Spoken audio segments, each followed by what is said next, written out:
આપણે ત્યાં ઘણા મા-બાપ બિચારા એના બાળકોને પેલી સ્કૂલ વાનમાં સ્કૂલે મોકલતા હોય.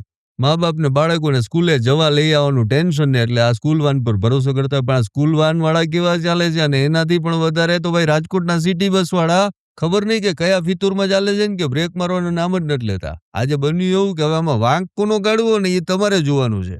એક તરફથી સ્કૂલ વાન આવી રહી છે અને બીજી તરફથી રાજકોટની આ સિટી બસ પસાર થઈ રહી છે. અને ભાઈ બંનેનું 4 રસ્તે થઈ ગયું મિલન હો. અને પાછી બંનેની સિટીની અંદર સ્પીડ પણ વધારે હતી. એટલે જેવી સિટી બસની ઠોકર લાગીને સ્કૂલ વાન પલટી ખાઈ ગઈ. અને હવે આ સીસીટીવી થઈ ગયા છે વાયરલ. રાજકોટના મોટી ટાંકી ચોક પાસે આ ઘટના બની છે અને હવે આ અકસ્માતના સીસીટીવી વાયરલ થયા છે.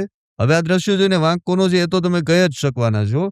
પણ વિચાર એ આવે છે કે ભાઈ રાજકોટમાં આ પ્રકારની આટા વિનાની કેટલી કપલીનું છે કે બેફામ ચાલે છે અને રસ્તેથી પસાર થતા લોકો કાયમ ટેન્શનમાં રહેતા હોય છે કે ભાઈ હા સર જીવતા તો ઘરે પહોંચી ગયા.